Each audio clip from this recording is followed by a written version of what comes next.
入宫前，我娘说情场如战场，所以别人入宫带胭脂水粉，我带10把刀、3副甲胄、500斤火药。阿元，记住了，情场如战场，对付那些狐狸精，讲道理是没用的。阿娘，真的要带这么多东西吗？当年你爹那些白月光替身，老娘一人送他们1头熊，他们就可都懂事了。情敌也是敌，对敌人仁慈，就是对自己残忍。阿远，此次入宫要万分小心，你要记住，刚极易射，柔能克刚。你看你爹我，在你娘面前，无论我外壳多硬，内心始终是一只柔弱多情、惹人怜人的小猫咪。女儿懂了，我可以一边砍人，一边当小猫咪。小姐，所有火药已均匀埋在后宫各处，引线全部连通。很好，活不下来就天地同寿。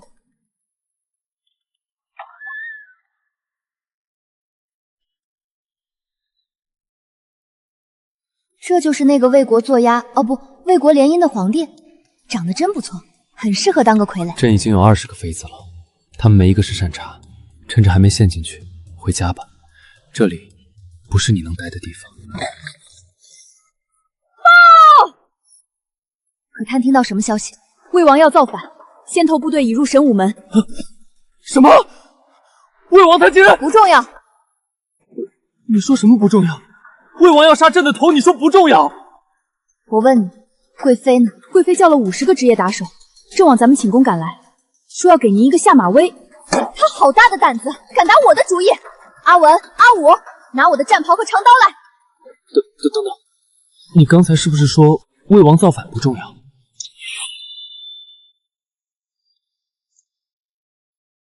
不愧是威武侯的闺女，这贵妃长得真够硬朗的，快赶上我娘杀的那头熊了。小姐，看这架势，对方来者不善。皇帝呢？赶紧把他交给我，吃了老子，本宫踏平你这寝宫！放肆！太嚣张了！今天可是我家小姐和陛下的新婚之夜，你竟敢带兵上门抢人！管你什么新婚夜，老子办事想什么时候动手就什么时候动手。阿武，你瞧见没？陛下平时过的都是什么日子？这后宫里的女人都敢直接带刀上门抢人了，他该多弱小无助啊！小姐，既然陛下的江山守不住，那就由我们新家军来守。传我军令，格杀勿论。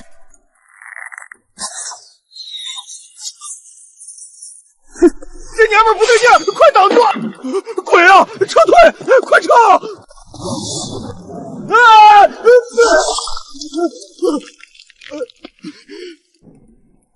让你跟我抢男人！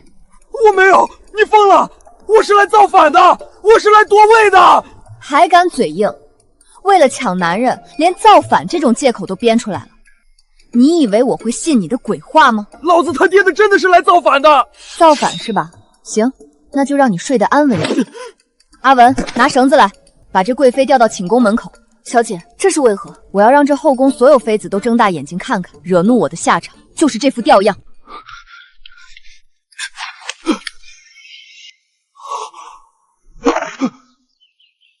心远，是朕的错，朕对不起新家啊！陛下，您这是拜谁呢？心远，陛下，夜里风大，您刚才是在叫臣妾吗？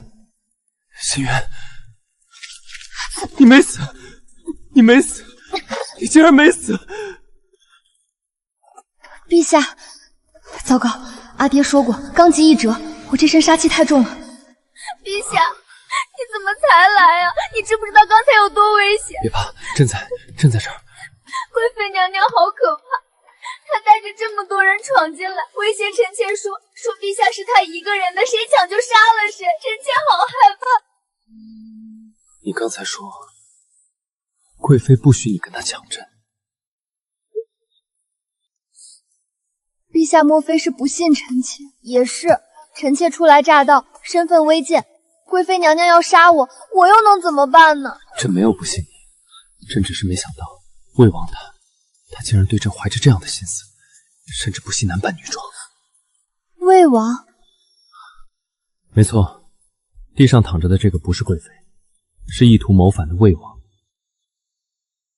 我勒个去，白忙活了！我刚才那一顿输出，是打在反贼身上了。阿远，实话告诉朕，这些真的都是你一个人干的吗？臣妾只是个弱女子，哪有这种本事？臣妾也不知道怎么回事，他们正冲过来，突然魏王大喊：“全军听令，自刎归天！”真的好奇怪啊！陛下，别信他，他不是人，他是怪物，他是……哎呀，魏王殿下怎么还没睡着呀？年轻就是好，倒头就睡。原来是这样啊，看来是老天开眼，让爱妃受尽了。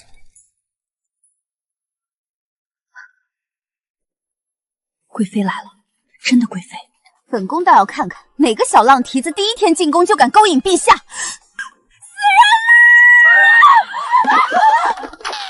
陛下，贵妃娘娘她好像也不怎么欢迎臣妾。报！咋了？又咋了？魏王诈尸了还是皇宫塌了？贵妃走了。谢谢，我两只眼都看得见。小姐，重点不是她走了，是她竟然看都没看你一眼就走了。她这分明是狗眼看人低，根本没把小姐你放在眼里。看不起我？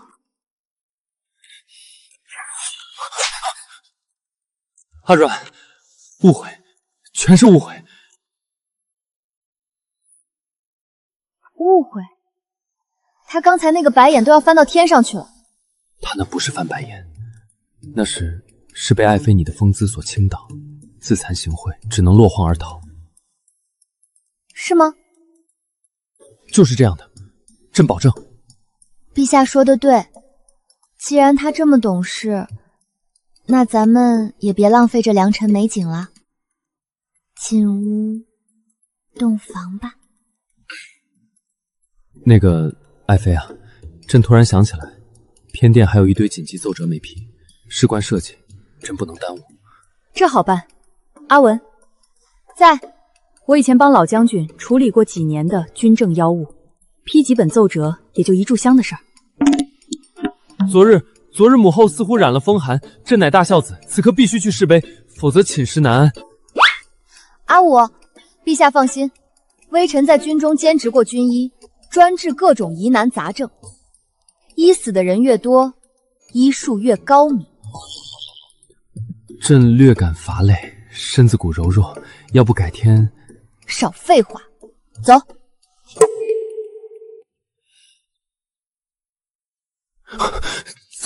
早朝。没事，陛下辛苦了，臣妾心疼你。今儿这早朝，臣妾替你上了。不行，绝对不行。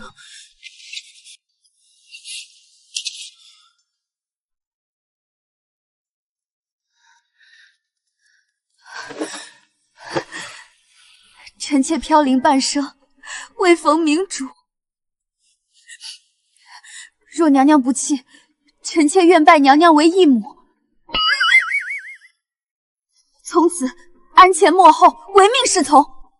那个义母就算了，娘娘有所不知，这后宫里的女人个个如狼似虎，您可是这3年来第一个成功侍寝的人。你是说第一个？是啊，娘娘，以前各宫为了抢陛下，连御膳房的狗都要被抓去传假消息。大家竞争太激烈了，每次陛下传旨召寝，不是这个落水，就是那个中毒，谁也奈何不了谁。结果就是陛下的贞洁保到了现在。合着后宫3000，他还是个厨男？哼，那是你们手段太低，菜就多练。义母，我也努力过的，可那个淑妃就是那个搞巫蛊的贱人，她根本不讲武德。上次我衣服都解了一半，她竟然往被窝里放毒蛇咬我。啊！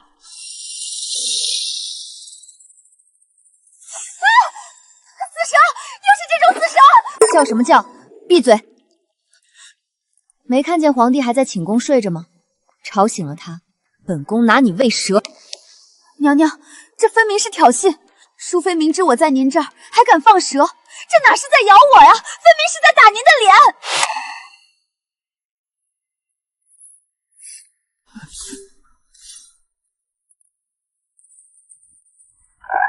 贱人！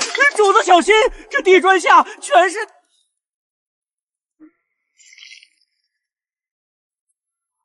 杀个魏王，杀个淑妃，本宫可不想第一天进宫就落个杀人狂的名声。但他居然逼我，淑妃这是想逼本宫留下一个不爱护动物的恶毒印象啊！真是阴险狡诈。义母，您管这叫不爱护动物？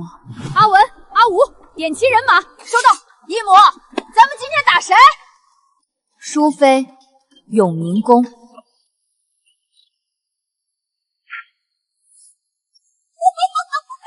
心渊，做这永宁宫，你就只能给我的宝贝们当口粮。义母，这也太多了，我的腿都软了。阿武，取我那把重弓来，裹上火油布，放。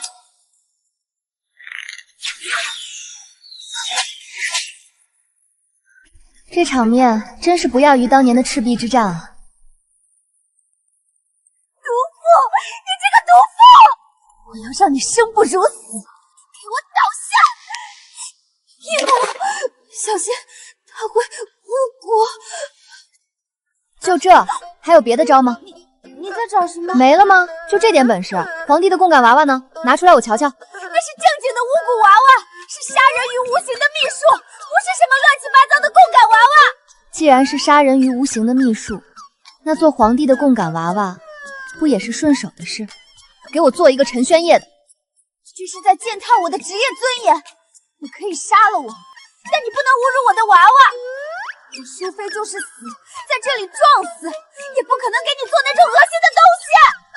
你确定？阿武，别告诉别人是我做的，我以后还要在宫里混，丢不起这个脸，求你了。上道，现在就做。又出什么幺蛾子了？小姐，大事不妙，皇帝被德妃抢走了。德妃敢抢我的男人？义母，这德妃可不好对付，她是墨家传人，硬闯是行不通的。他把那山海殿打造的跟铁桶一般，连我最细小的蛊虫都钻不进去，还没进门就被切成粉末了。后宫大舞台，有挂你就来。这位墨家传人武功底子如何？弱不禁风，除了摆弄那些破木头，体力还不如宫里的粗使丫鬟。论单打独斗，他不及娘娘半分。点兵，我倒要看看是他的木头硬，还是我的刀硬。每一步都是陷阱，每一寸都暗藏杀机。这德妃倒是有本事，把寝宫盖成了一座玄关。这机关如此。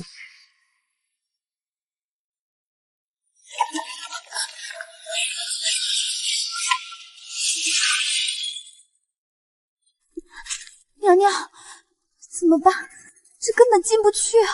德妃，你给我听着，少在那装神仙谋他弄鬼，放弃无谓的挣扎，你已经被我们包围了。哟，我当是谁呢？贵妃、淑妃，你们两个还真是两头乌角鲨，如今竟然舔着脸投奔了这个新来的女人。陛下，陈宣烨，你在这里吗？你要是被绑架了，你就眨眨眼。德妃娘娘，陛下可在殿内？陛下别怕，臣妾这山海殿铜墙铁壁，布下了天罗地网，就算他长了翅膀也闯不进来。爱妃，阿远啊，你这又是何必呢？朕真的不希望看到你们再为朕打下去了。你们都是朕的爱妃，手心手背都是肉，你们每个人都是朕的翅膀。翅膀是吧？我看你是想飞。陛下你怎么了？是不是心源那个贱人？他一定是用了什么邪门的妖术。翅膀，我看你这翅膀是欠修剪了。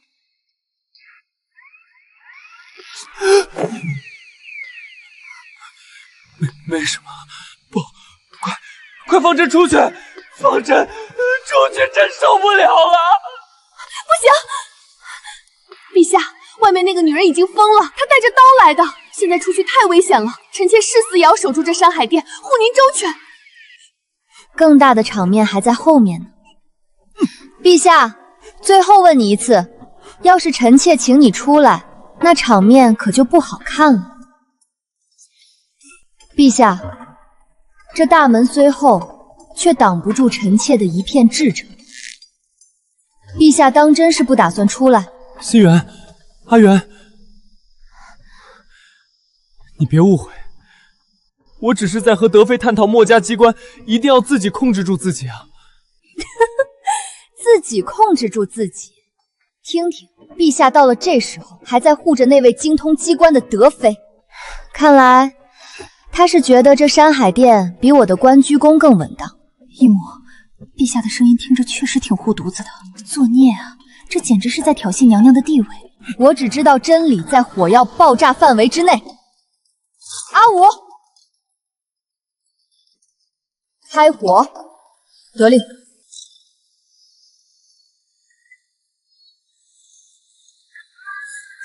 抽出百丈之外，趴下，快趴下！那是火药！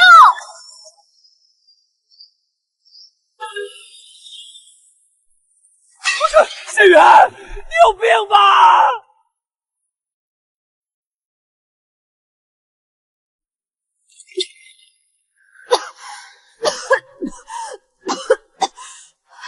义母，刚才那个响声。那个动静是火药！你居然在后宫动用火药！这么惊讶干什么？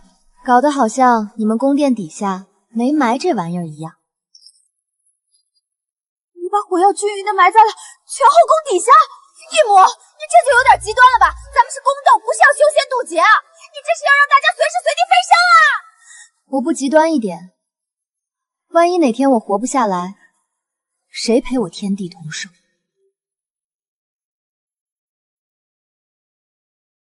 德妃这机关术虽然厉害，再厉害也没本小姐的火药厉害。小姐，看样子是晕死过去了。阿文，找人把这清理了。小姐，那是陛下吧？看那跑路的速度，皇帝不会是跑了吧？胡说！陛下与我情比金钱。情比金坚，他定是心疼我在这废墟里劳累，去给本宫传膳了。可我看他跑的时候，连鞋都飞了一只，那样子倒像是怕极了您。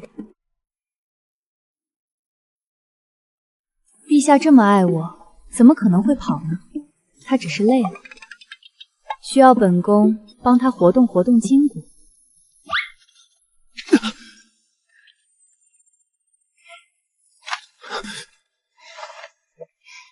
陛下，您跑这么快，是怕臣妾追不上吗？朕后悔了，朕当初就不该贪图那点私色，让你进宫。陛下说什么胡话呢？臣妾进宫可是为了保护您啊。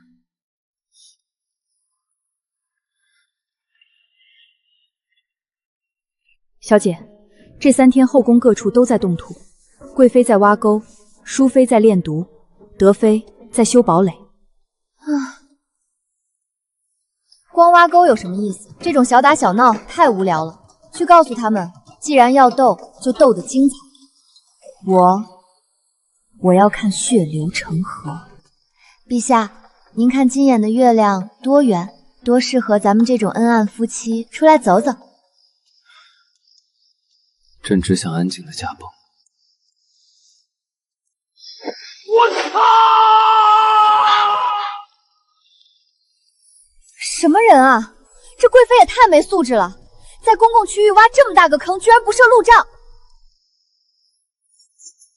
阿文，去找到贵妃，先给她2巴掌提提神。是，小姐。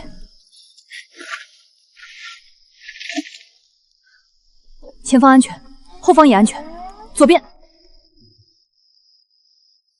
贵妃，您贵为95之尊，怎么也在沟里待着？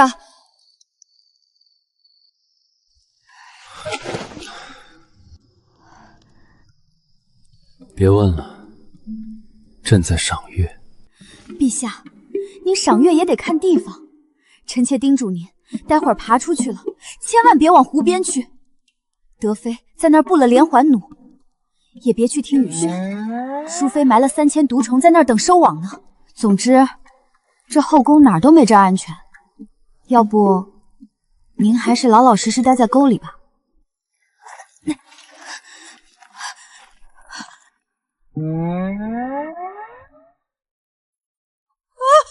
别看我，我什么都没说。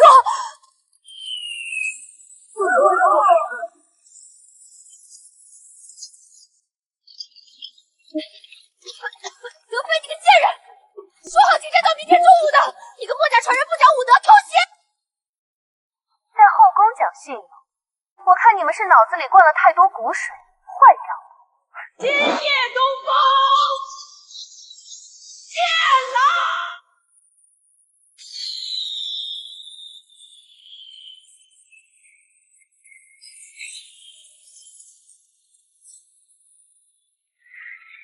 好一个东风剑来！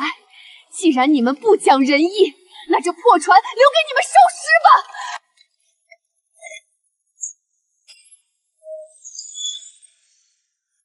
陛下，你瞧，这今夜的月色是不是真美啊？陛下，陈宣烨，小姐，是淑妃的乌头红。这后宫的人真是一点赏月的雅兴都没有。闺女，爹给你运了3000支金刚剑醉，给老子狠狠的射！拿好，这是西域进贡的迷烟，让你那些情敌全睡死过去。阿文，你瞧瞧，这原本是皇帝一个人的后宫，现在倒好。小姐，这哪儿还是后宫啊？这叫诸侯割据，烽火狼烟。这些妃子为了抢我皇后的位置，连自家的亲爹叔伯、爷爷外公都摇进来了。小姐，这个月打得太凶了，50箱箭矢，3架投石机，连您埋下的那400斤火药都快见底了。再这么下去，300道粮食也撑不过下周。淑妃娘娘，这是最后一批了。老大人传话说，苗疆那边的毒虫都要被他挖绝种了，连蝎子窝都掏空了，实在是没货了。没货也得挖，哪怕是刚破壳的制药也给我弄来，本宫要炼新毒。快点！贵妃那边催得急，今晚要500只，搓不出来，皇后要剥了咱们的皮。别废话了，我这手心都要冒火了，这就是咱们后宫女人的命。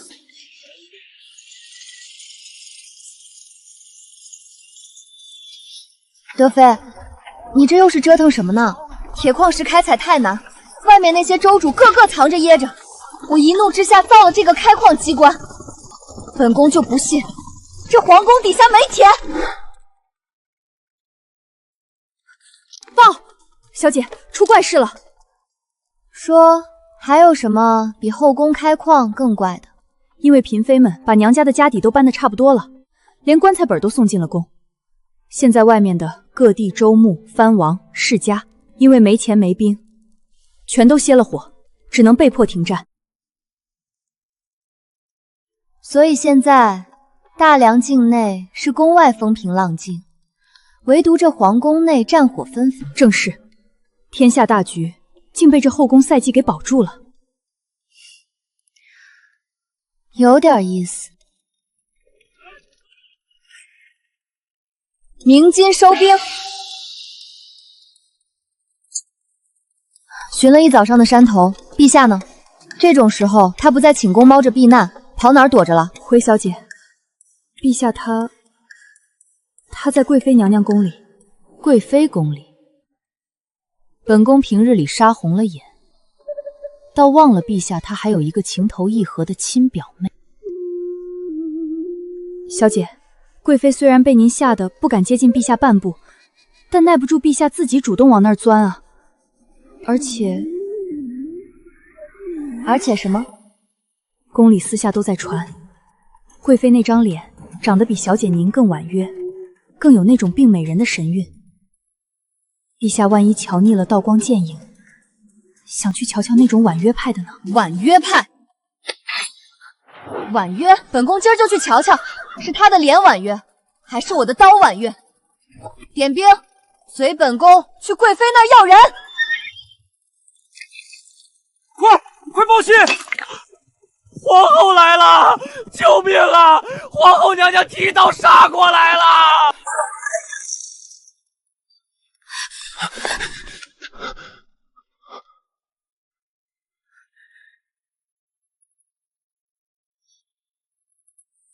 你们在干什么？朕临幸自己的妃子，难道不可以吗？临幸妃子。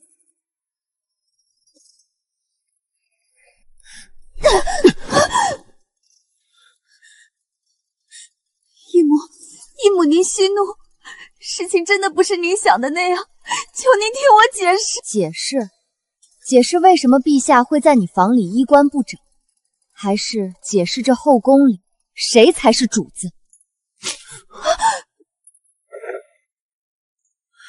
果然是一道废后的旨意啊！陛下，您这临庆的方式可真够特别的，用血写诏书，是觉得朱砂不够，还是觉得臣妾这皇后的位子坐得太烫屁股？小姐，这陛下和贵妃关起门来，合着不是在温存，是在密谋抄咱们的家，就是我想的那样。陛下，都这时候了，你还敢否认吗？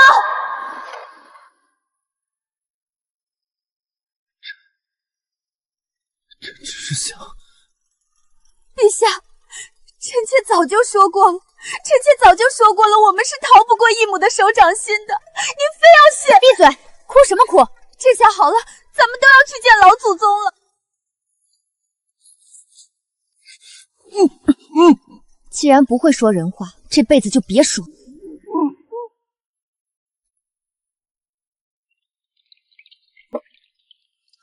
小姐，陛下那儿还没消停呢。消停？犯了这么大的错，不好好受点惩罚，他怎么记得住谁才是这后宫的人？小姐，里面动静不小，数了数，整整18个。嚯，这阵仗，看着各怀鬼胎的样子，不知道的还以为我回到了东汉末年。这哪是选美，这是诸侯讨董啊！小姐，要冲吗？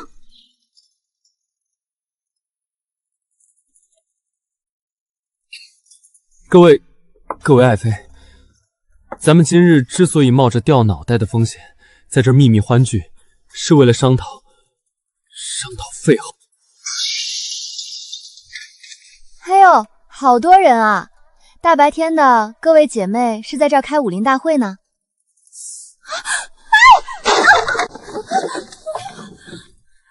放肆！简直放肆！你们这群毒妇，竟敢背着朕编排皇后的不是！朕告诉你们，再让朕听到你们议论皇后娘娘一个字，朕就亲自拿针扎聋自己的耳朵！朕不听，朕一个字都不听！陛下圣明，龙可是帝王之政啊！既然陛下都发话了，各位姐妹还不赶紧各回各家？难道真要让本宫送你们一程？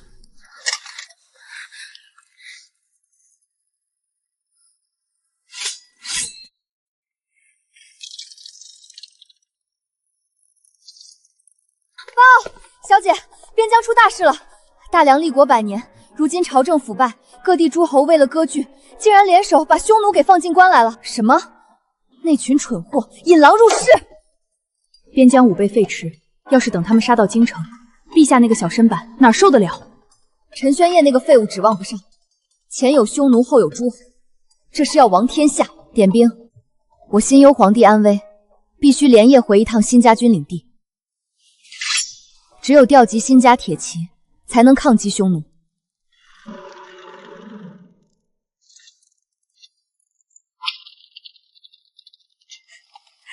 那个瘟神终于走了，姐妹们，趁着皇后不在，咱们后宫的债该清算清算了。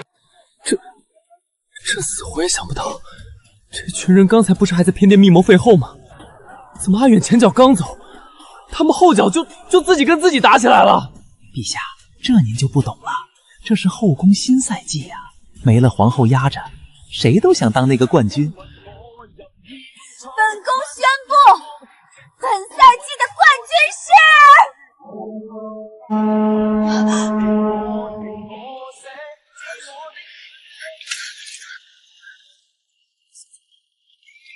是……那是小姐带兵杀回来了，她知道我们要废她，所以带人来灭我们的门了。趁着义母还没完全攻下来，咱们干脆把豆腐给绑了，先让姐妹们临死前爽一爽。贵妃，你这性格还挺开朗的。我不是性格开朗，我只是被那个女人逼疯了才这样讲话。姐妹们，要是皇后知道我们背着她在讨论废后之事，等她打进城，她会放过我们吗？不会，那还等什么？左右都是个死，干脆就跟他爆了，拼了这条命也要守住宫门。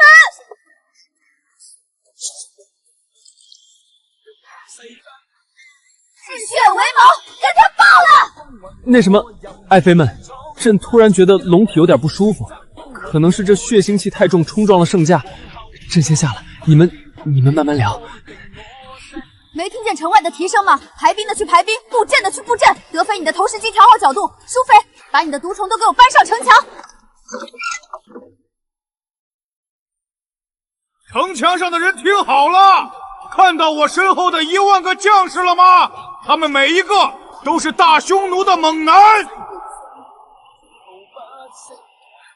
什么？下面在喊什么？我听清了，他说他带了1万个大胸的猛男。什么？1万个，还都是大胸的？心月他疯了吗？什么意思？阿元带这么多大胸猛男回来干嘛？是嫌咱们后宫不够乱，带回来给咱们显摆，还是来炫耀他新家军伙食好？难道皇后是觉得咱们这赛季宫斗打得太辛苦，特意带点物资回来贿赂咱们？照这么说，难道是打算一人发一个猛男？要真这样也不是不行，本宫那永宁宫正缺几个干重活的。不可以，朕绝不允许，朕还没退位呢，你们居然当着朕的面分男人！他心源把朕当成什么了？城墙上的女人听好了，本单于再说最后一遍，现在立刻打开城门，交出皇帝！只要把那怂包皇帝交给本单于处置，我就饶你们不死！交出皇帝，这句话本宫可总算是听清楚。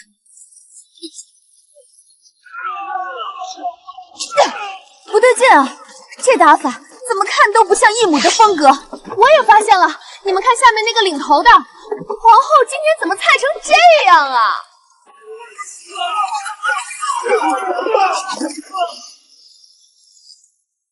给老子干哪儿来了？这还是中原大梁的京城吗？这城墙上守城的都是些什么玩意儿？单于，这些女人是疯了吗？她们不扔石块，她们扔毒马蜂窝呀！疯了！这些女人都疯了！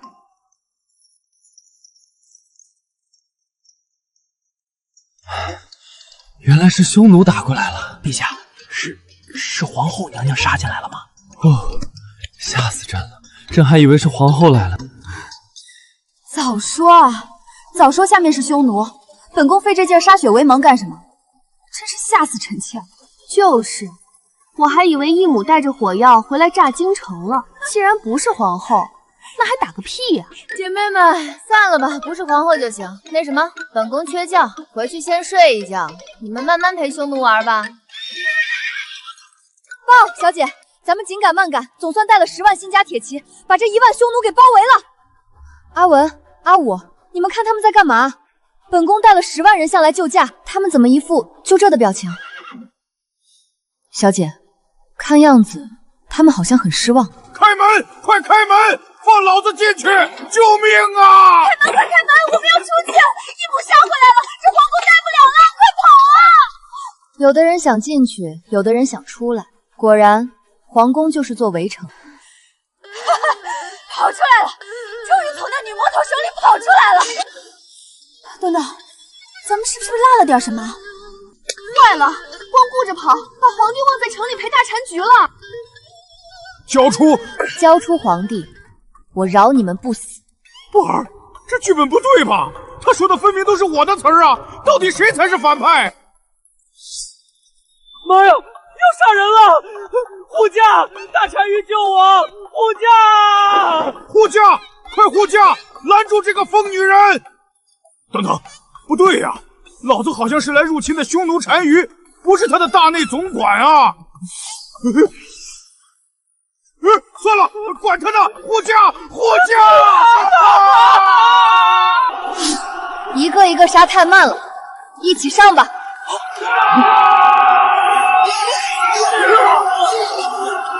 我的妈呀，他不是人，但是别杀我，我也在用力的活着呀！用力活着？那你去跟皇帝说吧。这刚才是说让谁去跟我说？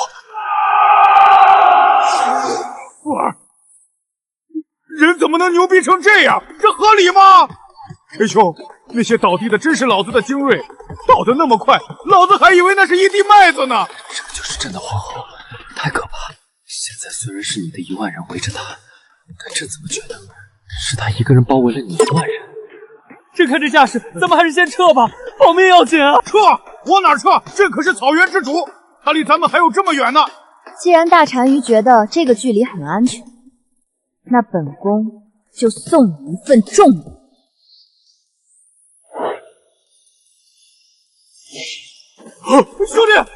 兄弟，快闪开！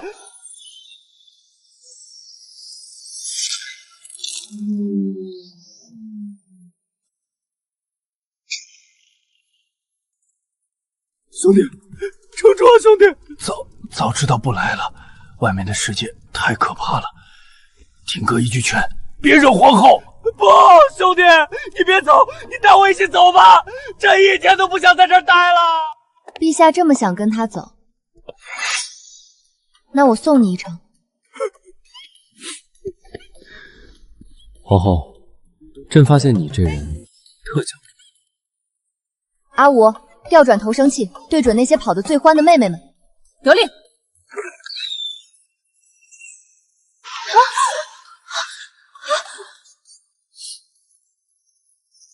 瞧瞧，本宫就说嘛，大家平日里虽然闹腾，但关键时刻还是舍不得本宫的。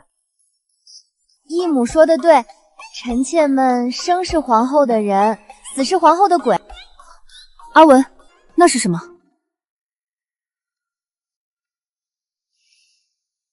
写字，废后诏书。小姐，这帮没良心的！咱们刚带了10万大军救了他们的命，他们转头就把这玩意儿送给匈奴大单于当投名状。小姐，我看这帮人是不想要命了，我现在就送他们上路。皇后，阿软，你听朕解释，这诏书是大单于逼朕写的。义母，臣妾是想用它来忽悠单于，绝无二心啊！不用解释，其实你们的心情我都能理解。既然你们都不愿意我当这个皇后，觉得我这暴力女子坏了这后宫的清静，好，我退位。你不会是在钓鱼执法吧？义母，您说的是真的吗？真的。明天我决定登基。你瞧，陛下这手势多稳。经历了这一遭，他算是想明白了。收拾江山多累啊！本宫现在只想当一只惹人怜爱的小猫咪，安稳吃口热乎饭。你一个大老爷们儿，说不干就不干了！你以前那股子修身养性的劲儿呢？我们在这后宫杀红了眼，又是放蛇又是扎针，为的是抢你这个皇帝。现在你直接给自己戴上凤冠成了皇后，那我们打个什么劲儿？就是，本宫那些大型机关，那些火药弩箭，难道以后只能用来炸鱼吗？你们这群女人，当真以为朕不知道？你们根本就不喜欢陈宣义。现在天下乱得很，边疆匈奴未平，四方民生凋敝。既然你们这么爱打，这一身本事耗在红墙里，朕都替你们心疼。只要你们能打下来的地方，通通封给你们做领地。这天下大得很，够你们打一辈子。开疆拓土，这听起来可比在这破宫里下毒有意思多了。从今日起，你们不必再围着这一个男人转，朕慷慨封你们每一个人为王。封王？朕给你们正规军的名分，给你们最充足的粮草辎重。去吧，带着你们的投石机、毒蛊和快刀，给朕去关外开疆拓土。陛下，臣领旨。等臣在塞外造出一座钢铁长城，再来向您要赏。小姐，谁能想到呢？半年前这京城外还是民不聊生，诸侯天天想着打进关，现在倒好，那群疯女人全被您放出关去祸害匈奴了。城外的百姓都在传，说如今是百年难遇的盛世，连讨饭的都能吃上饱饭了。阿文、阿武，你们还记得阿娘出征前跟我说的话吗？记得，夫人说情场如战场，无论是谁都是敌人。可我那时候就在想，既然情场如战场，那为什么不把战场变成情场？所以，你当初带着火药和兵马入宫，不是为了杀朕，而是为了爱朕。陛下，这天下战乱已久，我从小随军，见过太多义子儿时白骨露眼的场面。若我当初带10万大军直接逐鹿中原，这脚下的土地早就被血浸透了。所以，您才拒绝了正面逐利，而是选了入宫这条路。与其让万民受苦，不如将这漫天战火全部压缩在这一方小小的后宫红墙之内，让那些诸侯的野心、重臣的贪欲都在这宫斗里耗干净。臣妾受教了。朕当这个皇帝只看到了满目疮痍，你入宫半年却换了乾坤。打天下对我来说可能只需要几年，但从入宫到称帝只需要半年。恭喜娘娘！给老子开！阿图拉少主好气力，这手劲儿，草原上除了老单云，怕是没人能接得住。那是自然，我爹上个月出发前还跟我吹，说他打了一辈子仗，什么场面没见过。区大梁不过是咱们匈奴人的囊中之物。怎么回事？我爹呢？老单于死了，死在了一个女人的刀下。老单于最后说：“别惹皇后，别惹皇后。”那个女人到底带了多少人？她就一个人。报仇！血洗大梁！报仇！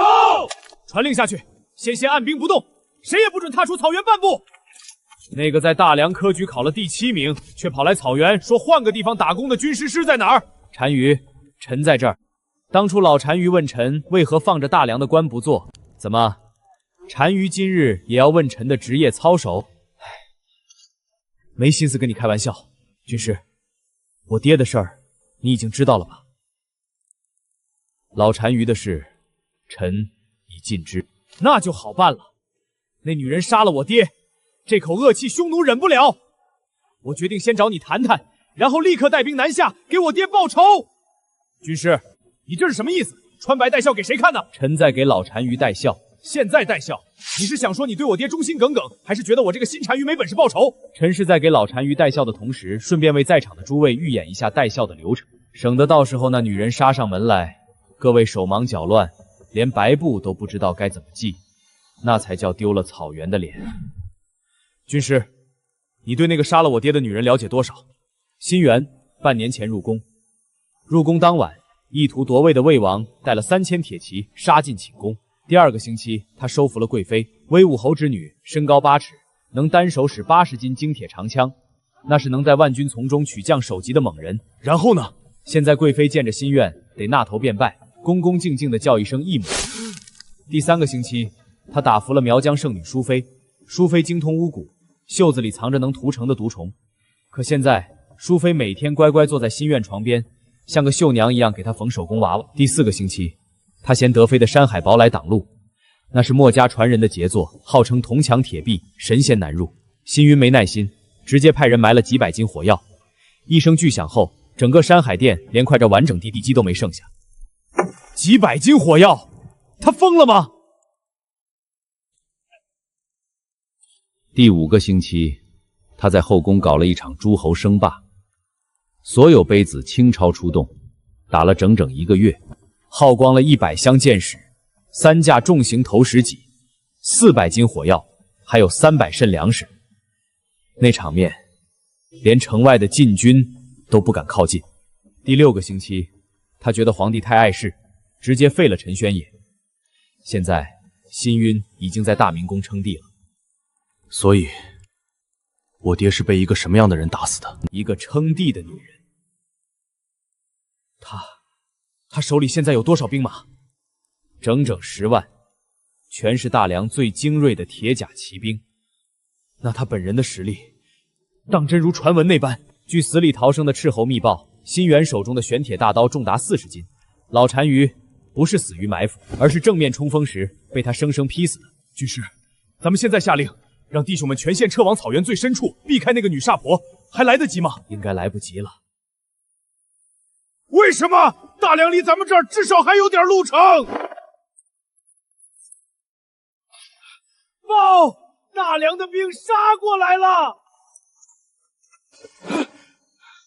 多少？有多少人？10万，已经在30来外完成合围了。谁领的兵？是一个穿战甲的女人。单于，那娘们杀到咱们家门口了。匈奴只有战死的鬼，没有吓死的种。咱们跟他们拼了！拼！拿什么拼？那是10万大军，10万！你没听见吗？那个一个人就能砍死1万人的女煞圣，就在30开外。你现在冲出去，连当他刀下活头资格都没有！军师，你别在这冒充泥塑，你那10年汉人书不是白读的吧？快，出个招！单于莫慌，臣有上中下3策。快说，上策是什么？投降。那中策呢？投降，而且要快，最好现在就去。下策总该有点血性了吧？下策是投降，并且带上臣一起。哼，不能浪费粮食，咱们草原上浪费粮食是要被天打雷劈的。老子得活着。上策，用上策。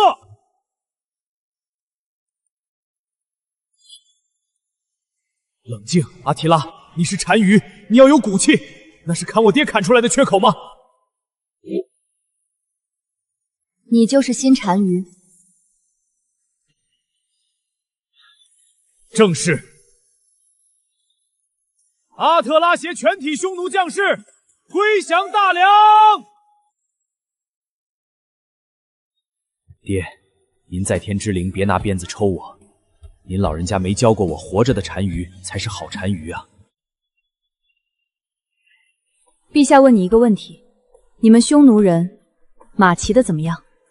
还行，毕竟是在马背上长大的。射箭呢？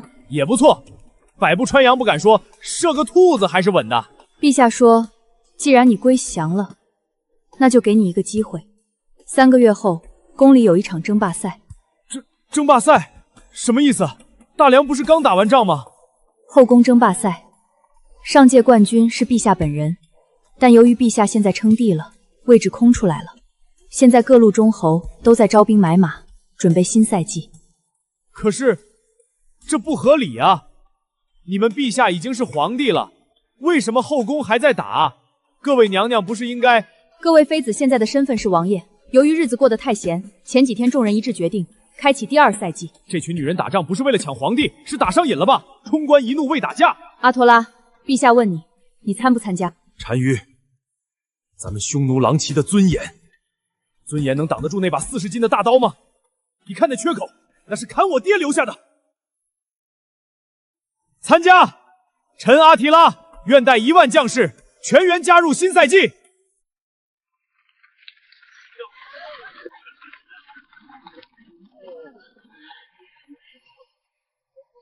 单于，我总觉得这京城的气氛怪怪的，那些女人看咱们的眼神，怎么像看案板上的肥羊？我爹遗言说了，别惹皇后。既然她现在成了皇上，那这京城怕是龙潭虎穴。都给老子打起12分精神！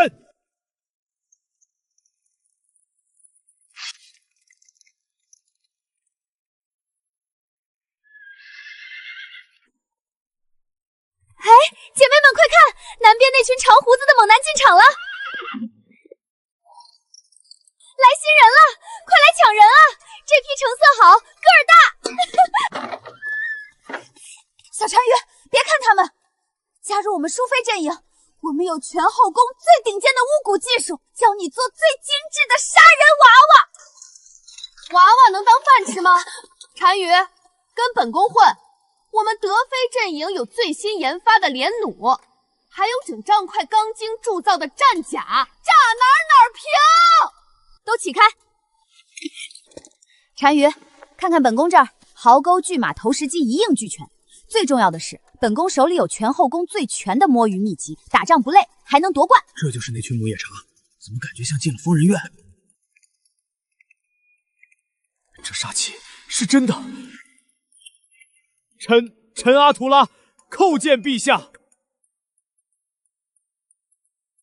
新来的，陛下，这就是臣妾刚才跟您提的新人，匈奴新禅虚阿提拉。这成色，这肌肉，带了1万铁骑来投诚呢。臣妾正打算把他收入麾下，新赛季挖豪头肯定是一把好手。想得美！这种北蛮子的生辰八字最硬，正适合给我的新巫蛊娃娃当咒引。滚开！这种懂马战的精锐，只有进了我的机关营，才能发挥最大杀伤力。阿提拉，臣在。你爹是被朕亲手杀的。是。朕灭你满边精锐，杀你至亲，你不打算报仇？您误会了，臣其实跟我爹关系不太好，真的。哦，臣没撒谎。臣那个爹他偏心眼儿，从小就想把臣赶去漠北放马，还想把单于的位置传给臣那个只会喝奶的弟弟。臣兄弟争位，亲爹排挤，那是受尽了苦楚啊！在他手下当差，那叫暗无天日。真的，臣刚才说的每一句都是肺腑之言。所以你一点报仇的念头都没有？想还是想过那么一丁点的。刚听到老头子死讯的时候，臣气得差点就把手里的羊腿给摔了。后来呢？后来臣想了想，不能浪费粮食，浪费粮食是要被草原之神降罪的，所以臣又把羊腿捡起来洗了洗，重新给啃干净了。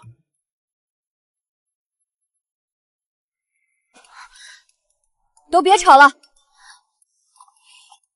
新赛季的规则朕来定，咱们不再争那个虚头包脑的皇后位置。陛下，那咱们争什么？总不能争谁的针线活好吧？那臣妾第一个退出。就是，没有彩头的仗打起来没劲。争边境12州。陛下，争了有什么用？谁能在争霸赛中获胜，朕就给他兵权，让他带兵去把边境的残存敌军打下来。打下来的领土，朕就封给他管，世袭罔帝。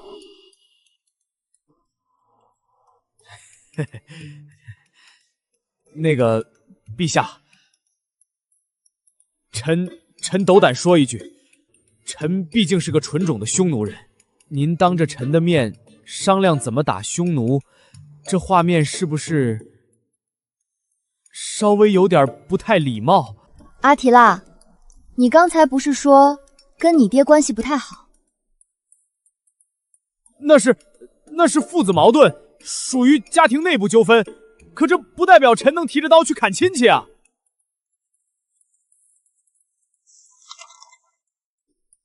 你看，这是燕山以北，是你们部落原先的地盘；这是河西走廊，你亲舅舅的地盘；这是漠北，你表叔的地盘；还有这儿辽东。你不说我还没发现，除了辽东草原上这些所谓的亲戚，就没一个跟我们家对付的。活着的时候天天互砍，砍完喝酒，喝完再砍。陛下，臣看明白了，辽东那边是我表叔的地盘，他跟我爹可是正儿八经的拜把子兄弟。他们都是臣的挚爱亲朋，臣的手足兄弟啊！所以你不打，得加钱。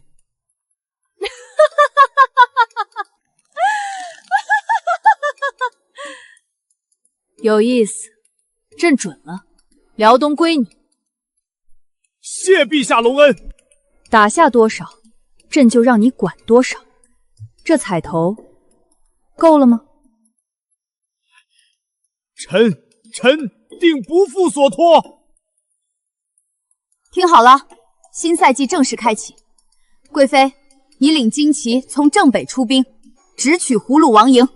末相领旨。淑妃，你走西路，用你的毒虫给朕开路。陛下放心，西路百里，定叫他们寸草不生。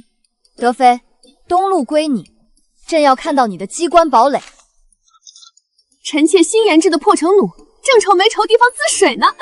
剩下的人自己组队，把大梁的旗帜插遍草原的每一寸土地。单于，看明白了吗？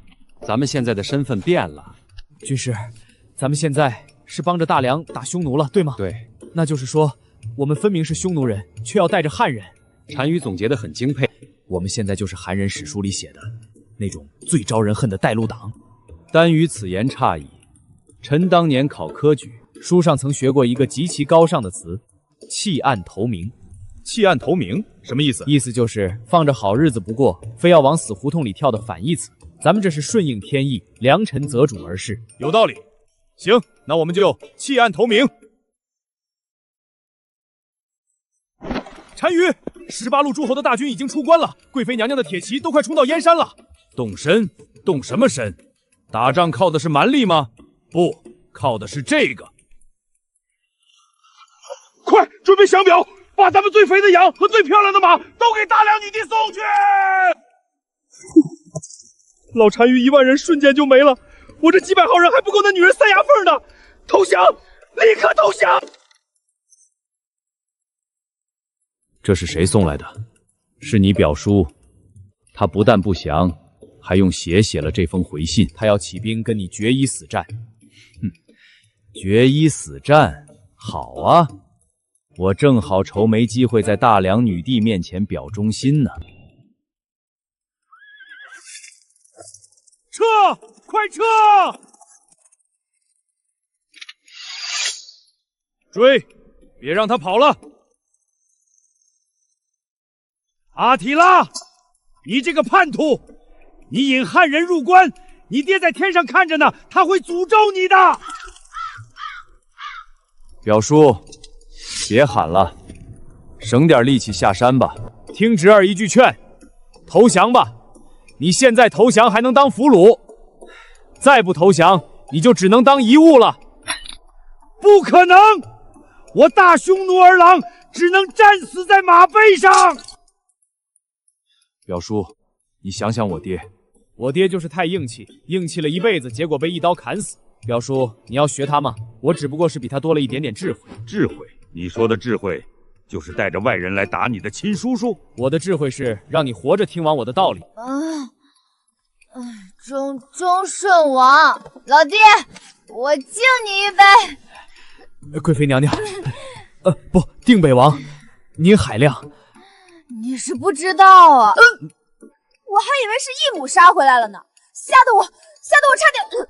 你本来就尿裤子了，就别在这儿打肿脸充胖子了。放屁！老娘那是腰间的水囊破了，是水囊。你们这群没见识的懂个屁！什么水囊？我怎么记得那天你穿的16裙后腰处有一片湿痕，还带着股子。闭嘴！再敢说一个字，有本事出去单挑。既然要打，加我一个。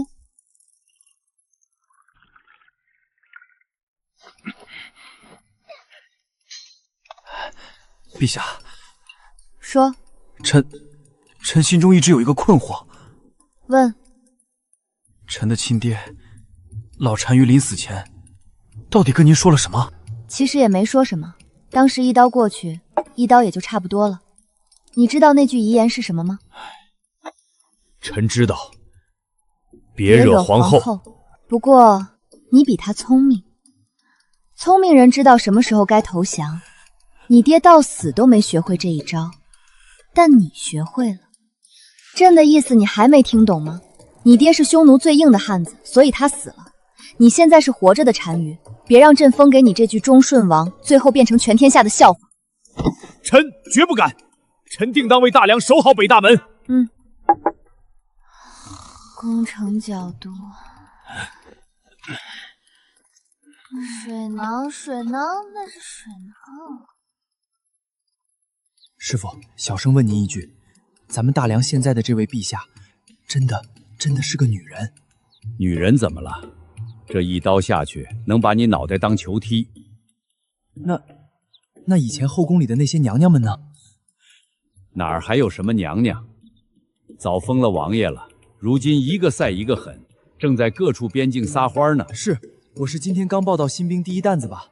别废话，自己听。老娘再说一遍，那天城墙下的尸痕真的是水皇的次品，是质量，不是老娘吓尿。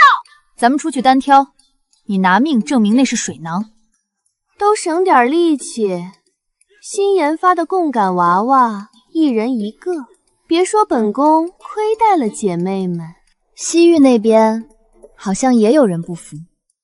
习惯就好，这日子啊，比匈奴打过来还刺激。现在大概连西域都要开始觉得刺激了。